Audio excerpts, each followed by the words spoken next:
Good afternoon, everyone. I'm June Rawl, the Executive Director for IPDAY, and I am so happy that all of you are joining us today for our webinar, Increasing Opportunities for Adult Education Learners, to pursue a manufacturing career pathway.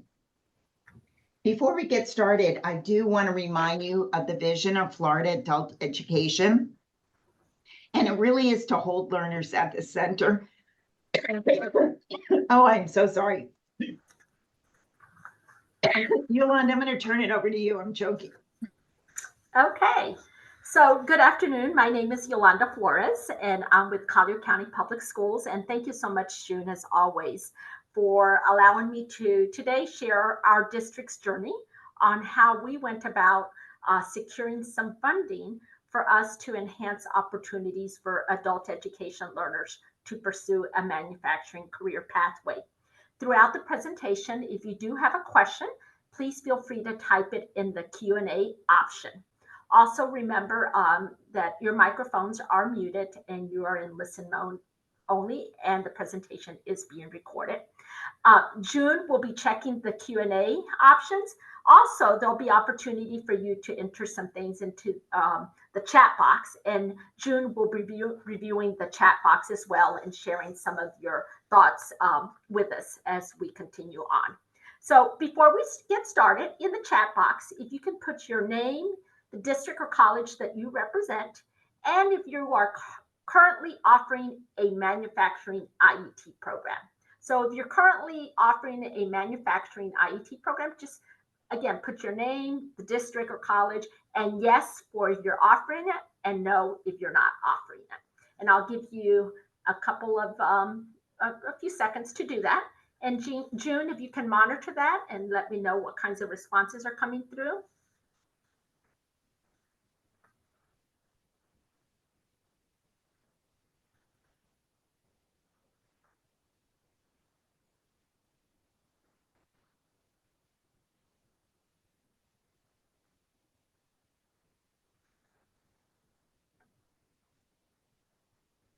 Okay, June, are you there? Are you still with us? Yes, I am. Thank you. Okay. Thank you, Yolanda. Yes, People are just telling us where they're from. They're still kind of joining in, so give them a little more time. All right.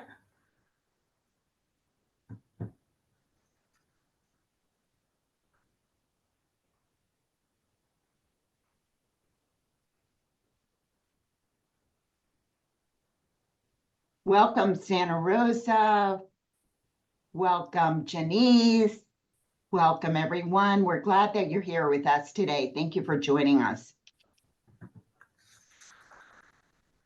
All right, we'll go ahead and continue.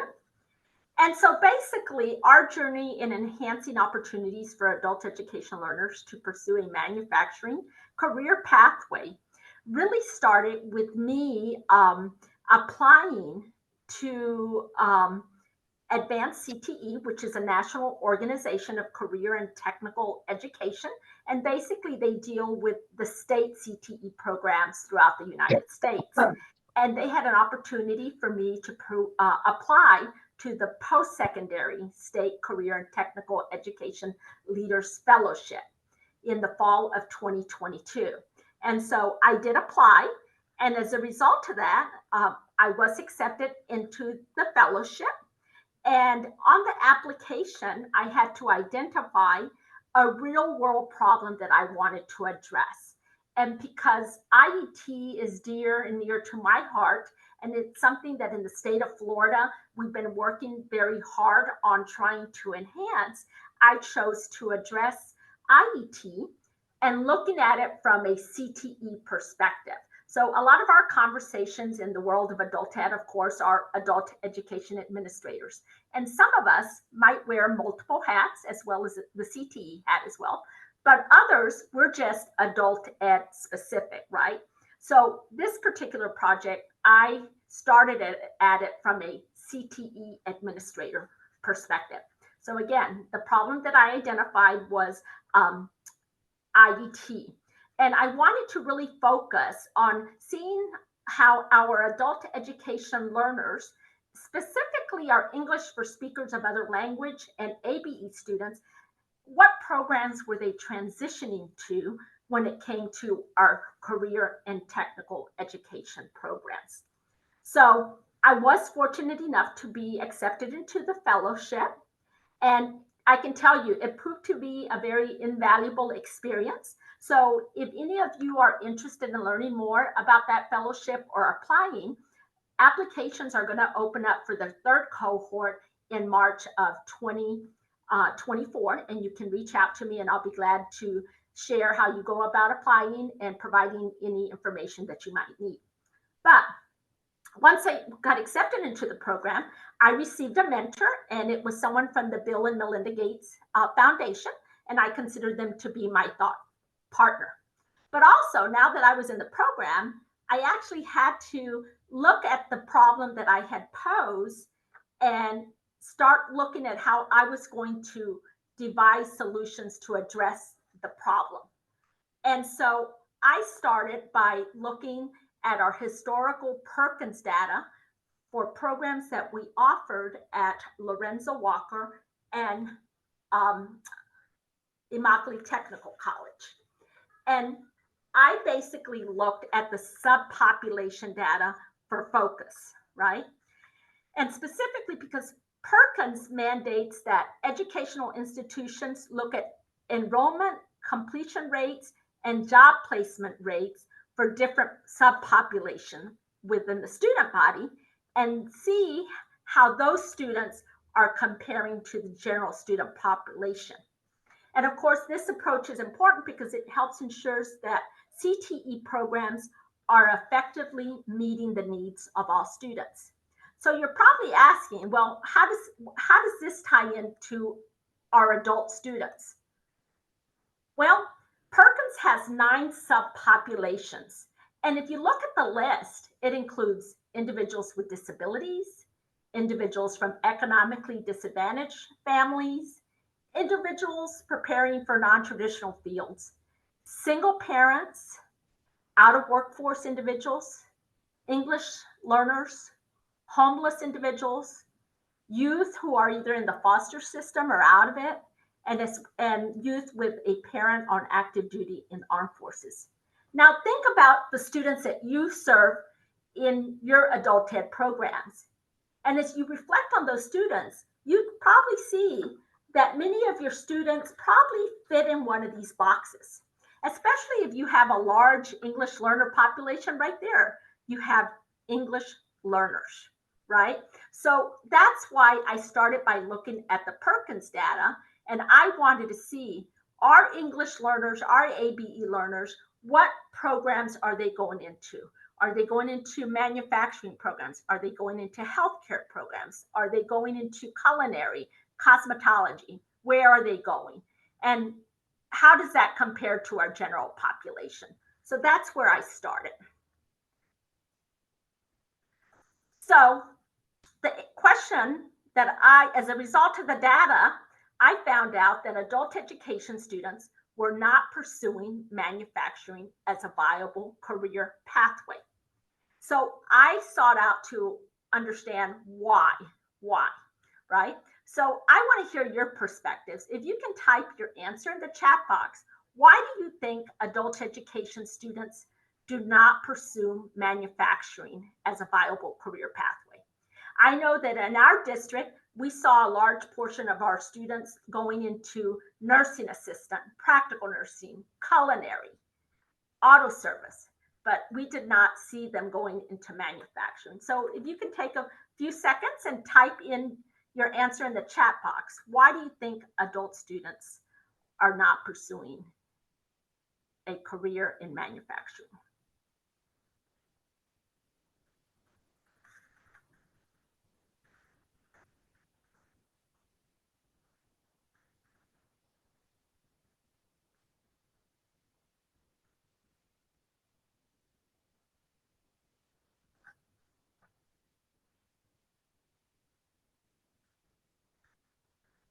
You have a few responses, Yolanda.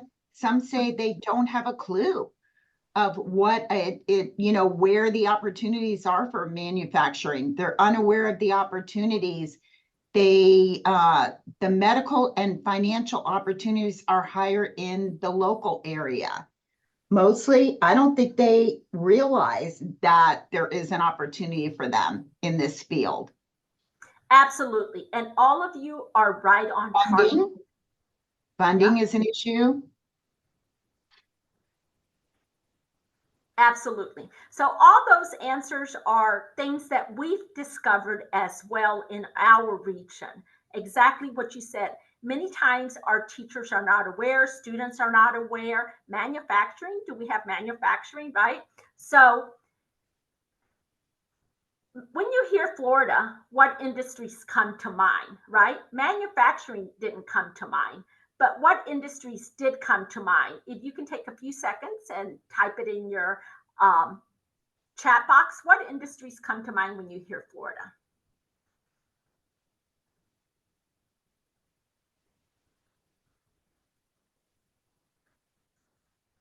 So you have tourism, medical, hospitality, education, health, careers, agriculture.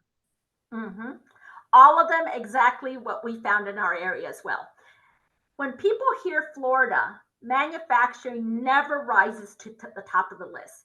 They hear Florida and they get visions just like you did of our beautiful beaches, of Disney World, about they got images of all the visitors that flock to Florida during the winter month and add to our driving time out on the road. Or also of individuals who come to retire in Florida, right? Which led you to think of industries such as tourism, hospitality, and healthcare, all which you answered or put in your chat box. However, manufacturing is a thriving and growing industry. We have over 20,000 manufacturing companies in Florida. We have over 380,000 Florida residents employed in manufacturing.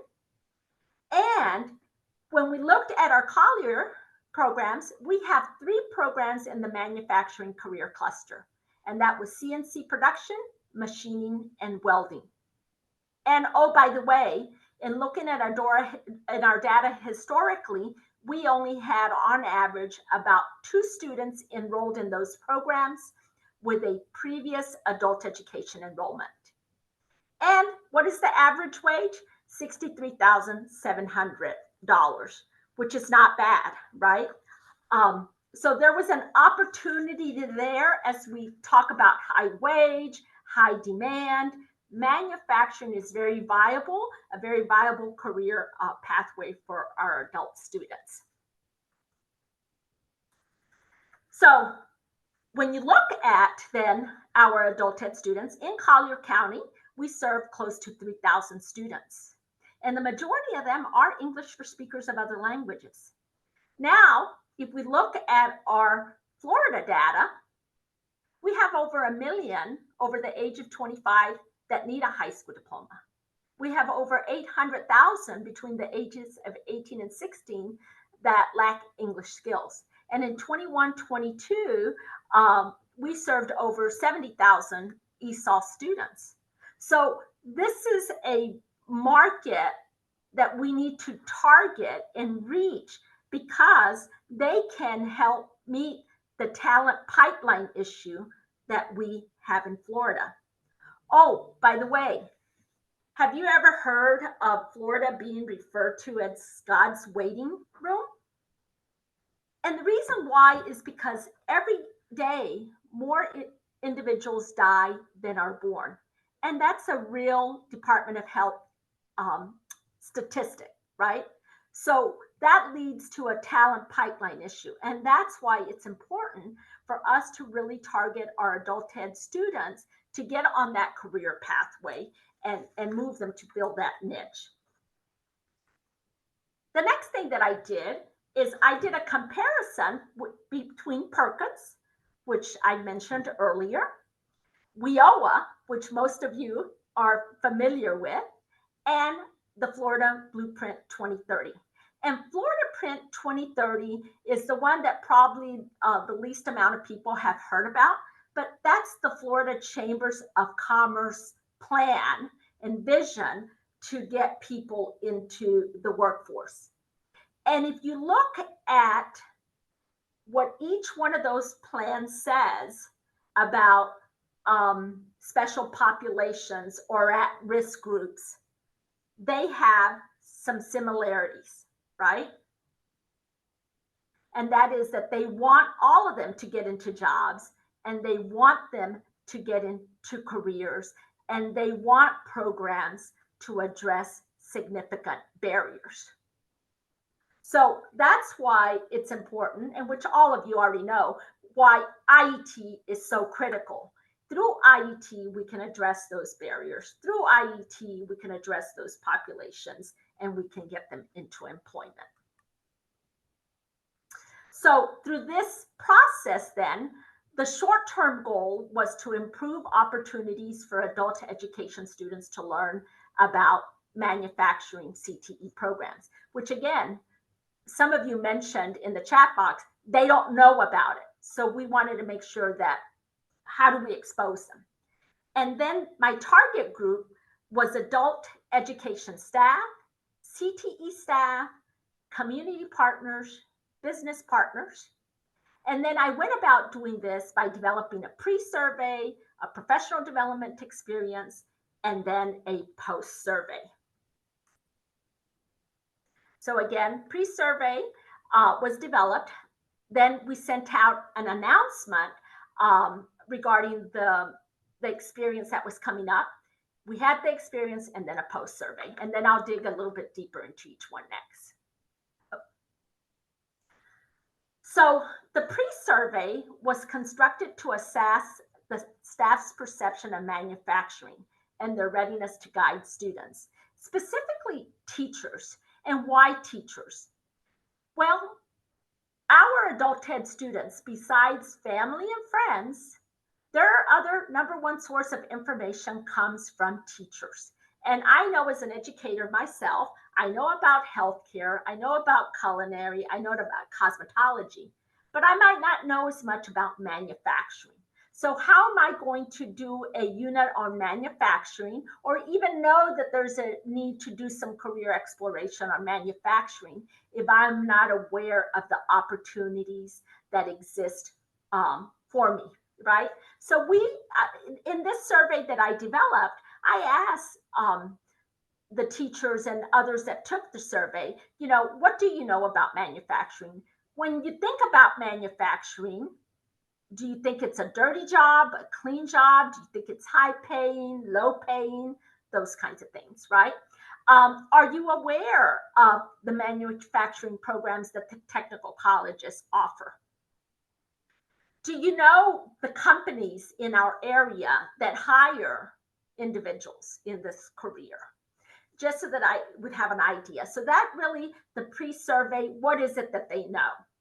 And then, are you interested in learning more about manufacturing? Then based on that pre-survey, then I developed what I called the Manufacturing Career Access Experience. And the purpose of this was to inform adult education staff and navigators about manufacturing, and to let them come to find out that it is a thriving industry in Southwest Florida.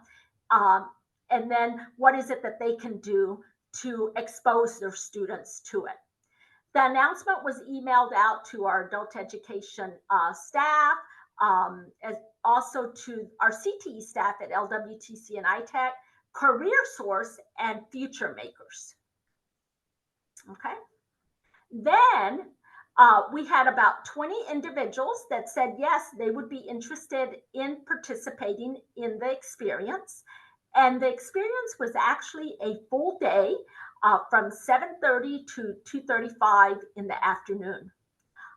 Breakfast was provided by our Collier County Public Schools Adult Education Program. Of course, we had the framing of the day, some hands-on icebreakers so that they would get to know each other. And then we had some presentations from industry. Jeff Condell with robotics education came and did a presentation on how robotics is being used in our programs. Then we also had Aaron Paquette that hosted us at the iTech machining program and CNC programs. And the individuals that participated actually got to do some hands-on activities around machining and CNC so that they could really get a feel for what it was like within that program. We had lunch provided, and then afterwards, we took them on a tour to one of our local manufacturing companies, Lucent Companies, who is engaged in aviation manufacturing. And in case you didn't know, there's different types of manufacturing, right? Think about it. Anything that we pretty much use has to go through a manufacturing process. So here we have an aviation manufacturer. Some of you might have heard of Arthrex in Southwest Florida. They do surgical parts. So if you had a knee replacement or a hip replacement, it's probably they use some parts that were manufactured in Southwest Florida. We also have a gun manufacturer in Southwest Florida. And again, you never would think Naples has that kind of industry. Yes, we do have that industry. So this exposed our staff to that. And then finally, they went over to Lorenzo Walker and they got to tour the welding program there because welding is part of the manufacturing career cluster. So that was basically the full day of the experience. Also, along the way, individuals got activities that we designed that they could use back in the classroom with their students. For example, a compare and contrast, like compare this occupation to that occupation. How to prepare for if you're going to have a guest speaker come into your classroom to talk about manufacturing. How do you prepare your students for that? Some activities that they could do, take them back to them.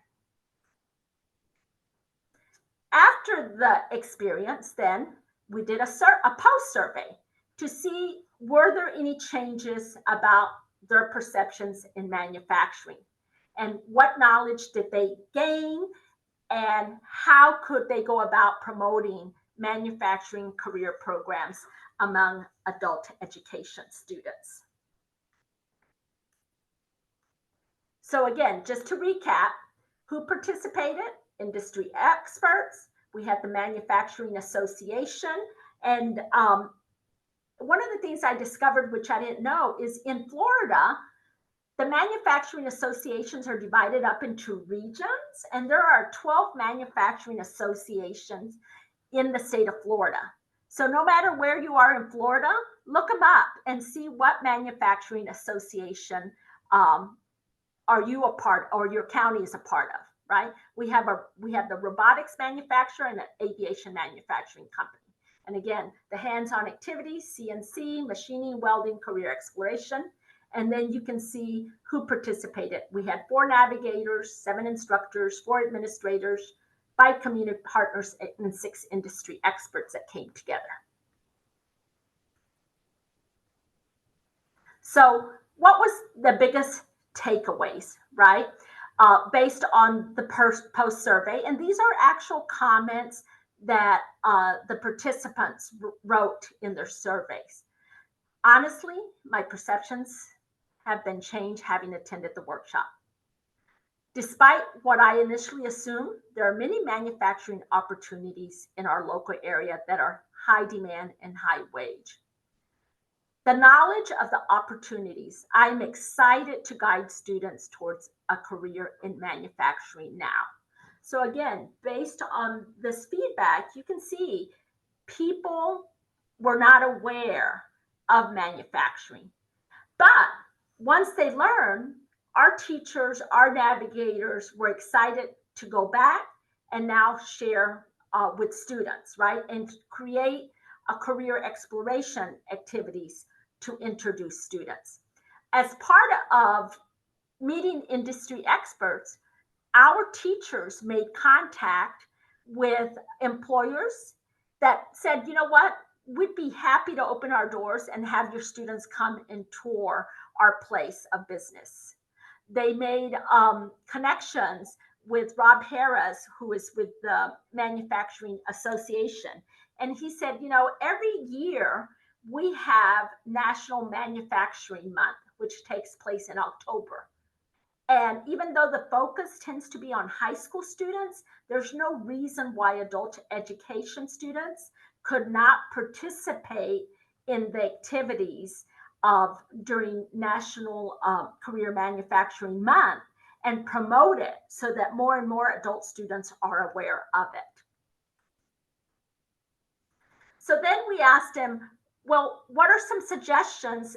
What do we need to do in order to continue to expose students to manufacturing? And this is what the teacher said: tours, tours, and tours, which again, I was glad that the industry partner said, we're happy to open our doors up to you. Awareness, perhaps teacher awareness through professional development. So the teacher said, you know what, we need more of this. And not only for manufacturing, but is there a way that we can replicate these types of professional developments for healthcare, for culinary, for auto? This would be great. So they're interested in more professional development. And then they are interested in having more opportunity for collaboration, right?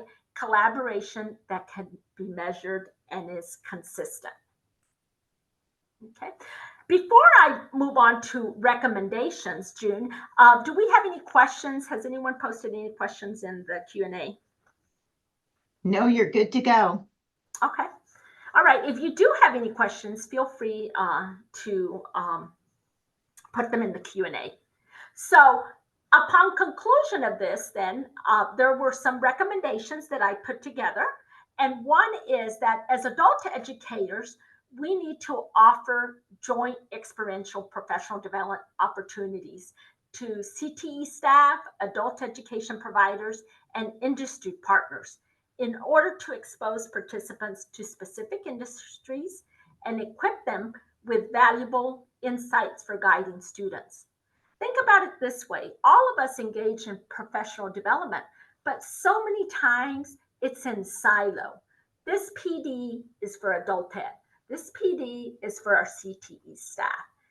People do not have opportunity to cross across the institutions and sit alongside each other to see how can we work together to get our adult ed students into those programs. Also, our industry partners, sometimes they really don't know about adult education. They know about K-12, they know about the technical colleges because they work closely with the technical college. They know about 2-year and 4-year post-secondary institutions, but adult education sometimes is lost in there.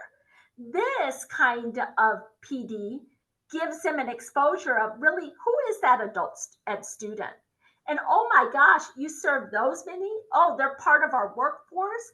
Oh, how can we help you upskill them, right? So that's why I think having these joint professional development activities are very, very critical. So that would be one of my recommendations. The second recommendation is build relationships with industry associations. Showcase the benefits of adult education programs. And you heard me mention the National Manufacturing Month. Encourage participation in industry events like the National Manufacturing Month. In Florida, there's an organization called FLATE, F-L-A-T-E. They've developed a lot of activities.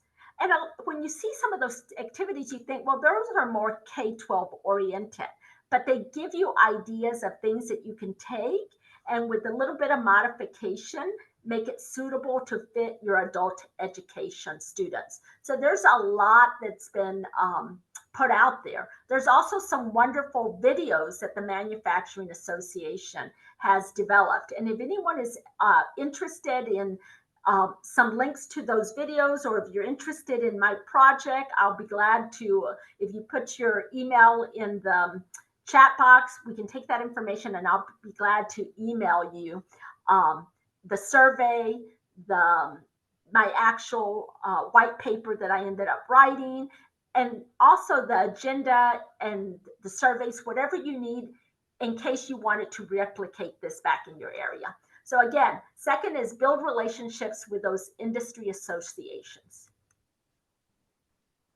Recommendation number 3, and I think this is one of the most important. Someone earlier in the presentation mentioned funding. What keeps us from developing these programs? Funding. So collaborate with community partners and businesses to leverage resources for the development and implementation of IET pathways, right? So that you can maximize those funds and seek internal grant opportunities. Because many times, we tend to rely on our WIOA funding, but there's grant opportunities that come through different avenues that we may not be aware of. But once we start conversations with community partners or industry associations, we might become aware of other things that we can apply to. So we need to be open to them. And it's interesting, as I was going through this process, there was an opportunity of a funding that came about, and it was the Equitable Pipeline Grant. Now, the Equitable Pipeline Grant was written by Florida Gulf Coast University in association with the Community Foundation of Southwest Florida, known as the Collaboratory. And the Collaboratory sponsors future makers and a group of navigators that are interested in reconnecting learners to school. So they're out in the community telling learners about adult ed, about our CTE programs, K-12. They work with all the organizations. Their goal is to increase the number of students that return to school and get industry certifications and get on a career pathway. So those two entities wrote for a federal grant, the Equitable Pipeline Grant. And I think they received over $20 million for like a 5-year period, right? And they decided that they were going to subcontract part of that grant out in various pieces. So they put out an RFP, but they put it out for comments before it actually went out. And when they first put the RFP and it was open to comments, I went through and I read it. And the way it was written, it would be like an IET program would not be eligible for it. A CTE program would. But since it was open for comment, I took that opportunity to ask questions, write my comments. And as a result of that, they ended up changing the RFP, which then made it possible for an adult ed program to write for an IET. And so working with my adult ed team, we wrote a grant. And as a result of that, we received over $124,000 to design and implement a manufacturing IET program. So basically, what are we doing with that $124,000? That allows us to hire one instructor for 1 year to fully dedicate their time and their energies in working with our manufacturing partners and really develop a program that's going to meet the needs of their English language learners and students that might be functioning at an ABE level, right? And so right now our instructor has already been hired. She's been working on the project along with our director of adult education. And they're looking at possibly doing a hybrid IET program where students will connect part of the time via distance learning, and then there might be some things that they do hands-on at the site of the company or at the school. So they're designing that. It also allowed us to buy basic tools that they're going to need in this IET program, because we asked our business partners, what is it that you're needing, right? What are some basic introductory? And so some things that they said in terms of academic, our students need basic math skills. They need to know fractions, decimals, etc. Our employees, sorry. In terms of skills, they need to learn how to do blueprint reading is the foundation to everything. So if you can at least get some blueprint reading in, they need to know about tools. They need to know about safety. They need to. So our teacher, along with our business partners, they're putting together the curriculum for this program. So that's what the 124,000 is going to. Then in addition to that, we were able to receive 39,000 to provide scholarships to students that are in our ParaPro IET program, and an additional 36,000 to provide scholarships for students in our nursing assistant IET program. So again, this was a way, when I started on this journey of the fellowship, I never knew I was going to get this point of actually getting money for a problem that I was trying to solve. But an opportunity presented itself and I took advantage of it. And so we're very, very pleased with the funding that we have received. And we can't wait to share with you in the future some of the success that I know we're going to have once we enroll those students in that manufacturing IET. And then we continue to track them when they finish the IET program, how many of them will go into our full-time CNC or welding program or machining program, or how many of them will go into the apprenticeship program, because we also do have now a machining apprenticeship program. Oh. Wow. Okay. So this project, of course, could not have been made possible if it were not for partnerships, right? So those partnerships that you heard me mention along the way, Future Makers, Career Source of Southwest Florida, the Southwest Florida Regional Manufacturing Association, Lorenzo Walker Technical College, and Immokalee Technical College. Adult education cannot do it alone, right? We have to continue to reach out. We have to continue to be advocates for our students. We have to continue to inform people of how our adult education students can be an answer to that talent pipeline issue that Florida, as well as the rest of the nation, is having. So I think that comes to the conclusion of my presentation. Are there any questions or comments, June? No, we're all good on this end. Okay. All right, and I'll turn it over to you, June. Thank you so much, Yolanda. That was great. So as always, your feedback is very important to us. So if you could take 60 seconds to fill out this feedback survey, we would appreciate it very much. In the meantime, while you're filling it out, I want to remind you that IPDAY will be on holiday break starting December 18th, and we'll return back to work on January 8th. So I want to wish all of you a happy holiday and a restful holiday, and we'll have a lot of professional development that's going to come your way on January 8th.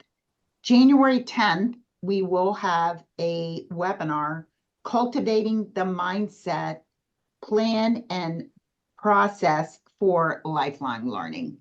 So again, I wish all of you a very happy and healthy, relaxing time on your holiday break. And we look forward to meeting up with you again in the new year with some really great professional development. Thank you again, Yolanda. Thank you, June.